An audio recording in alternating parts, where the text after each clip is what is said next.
Welcome to the Expert Roundtable podcast, where we connect frontline clinicians with top thought leaders to facilitate discussion on key issues they face daily.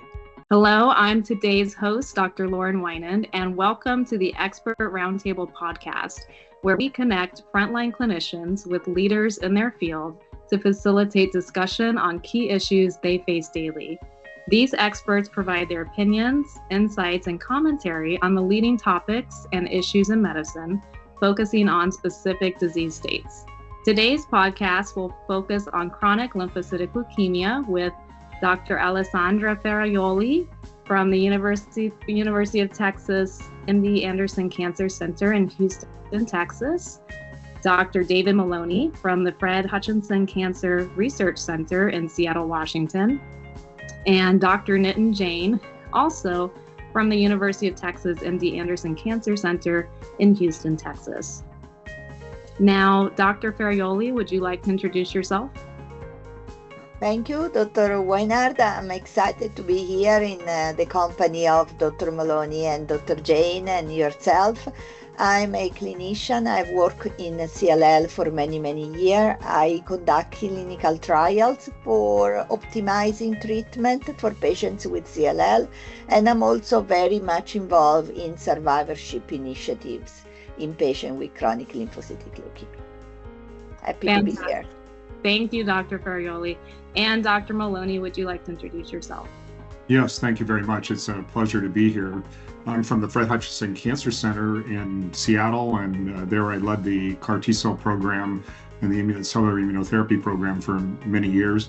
I'm very interested in development of cellular therapies and in the treatment of patients with CLL because I find it such a challenge between what you do first and what you do second, and then the timing of therapy for these patients. I'm sure we'll have many very good discussions about this. And Dr. Jain, would you like to introduce yourself? Sure, yeah. Myself, Nitin Jain from the Department of Leukemia at MD Anderson Cancer Center in Houston. I treat patients with acute and chronic leukemias with special focus on patients with CLL and also acute lymphoblastic leukemia. And I also run clinical trials, largely phase 1, phase 2 trials for patients with CLL as well as with patients with ALL, including CAR T-cell therapy. Excellent. So our first topic for today is expanding and extending CAR T-cell therapy in CLL. And I have a couple of questions for the panel on this topic. We'll start with you, Dr. Ferraioli. First, in your practice, what role does CAR T-cell therapy play in treating patients with CLL? And second, what are some important considerations for its use? So currently we are following the guidelines for the use of CAR T therapy in CLL. However, our center and myself have enrolled patients in several clinical trials for CAR T cell in CLL. I've also referred patients to Dr. Maloney, and we feel that right now, at least in my practice, I reserve the CAR T cell option for patients that have aggressive features after they have failed several lines of therapy. However, what I anticipate is that in the future, we will see a shift toward the use of CAR T cells earlier in the treatment once we identified the best patients in terms of receiving the most and longest clinical benefit. And we will probably try also to use it when there is less disease present. What I'm saying is we could use CAR T cell for strategies that go beyond the treatment of overt relapse. Yeah, I think that we're witnessing a new era where we have a brand new therapy that's been approved for CLL. Lysocaptogene maraleucel was approved for the, as you heard, the third line setting basically, and predominantly in patients who have already failed the BTK inhibitor and usually at least been started on or failed or intolerant to a BCL2 inhibitor.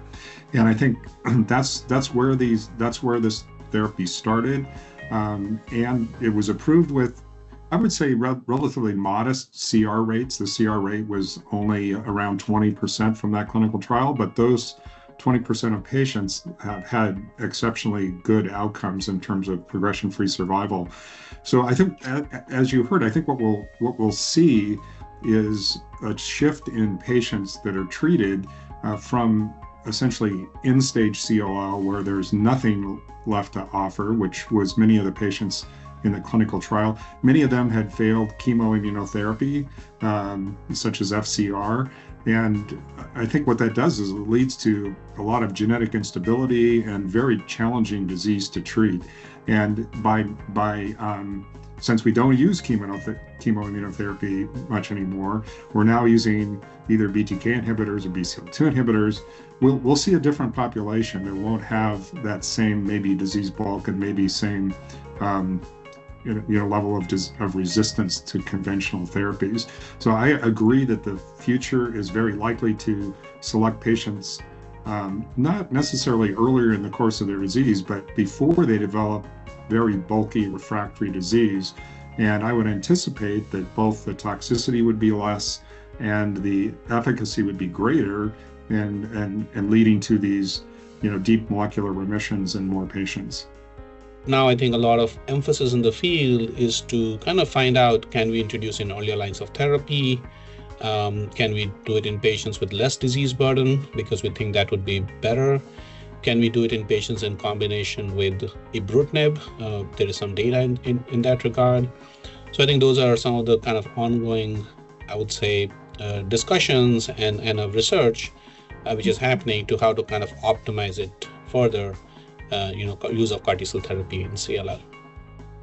I think the discussion has been pretty complete. Maybe Dr. Moloney can give us his opinion. What does he think about using CAR T as a possible consolidation strategy for what we call an MRD eraser, that is to eliminate residual disease in maybe particular challenging situation?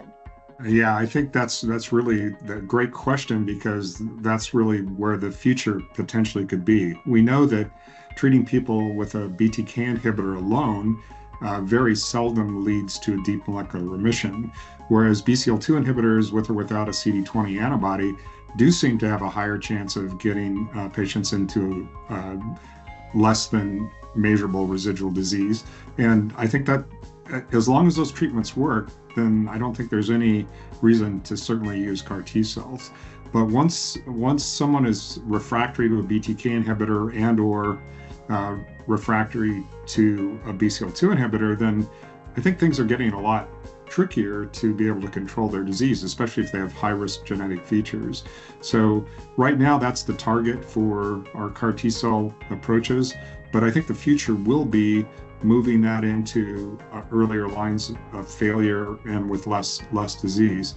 The second thing that's pretty interesting, based on studies we did and the University of Pennsylvania did, if you use a BTK inhibitor, ibrutinib, prior to collecting the CAR T cells, you actually seem to have a more fit CAR T cell or more active CAR T cell population.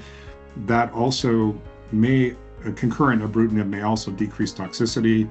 And Dr. Weirda from your institution just highlighted a study with lysocaptogene maraleucel with concurrent ibrutinib that looks pretty interesting, and the CR rate, instead of being 20%, was closer to 40%. So there may be something to that, to where you can do combination treatments which will both augment the health of the T cells and decrease toxicity and potentially improve outcomes. So the future is very bright. I think we're just getting started in the CAR T cell field, and maybe it will be an adjuvant or a way of treating MRD. Yes, our experience has been really good at treating patients, with the, at that time was ibrutinib prior and during CAR T. Definitely a positive experience. No, I think the important thing also would be, a lot of patients with CLL are being managed in the community setting, where they may be receiving, BTK inhibitor, venetoclax, and other targeted therapies. But I think as patients are failing these therapies, if they were to fail these therapy, I think early referral to a center who does CAR T cell therapy, because there are quite a few centers, but there are centers, who are really more specialized in doing CAR T cell therapy. I think referral to patients to those centers would be important at an earlier part of the disease stage, rather than waiting till they have failed multiple lines of therapy. And at that time, sometimes patients' comorbidities like renal function or heart issues or other comorbidities could make the role of CAR T therapy a bit more trickier. So I think early referral to centers who do CAR T cell therapy, I think, is an important component. Thanks so much, Dr. Jane, Dr. Maloney, and Dr. Ferraioli for sharing your expert insights with us on these important topics for the treatment of CLL. And thanks to our audience for tuning in.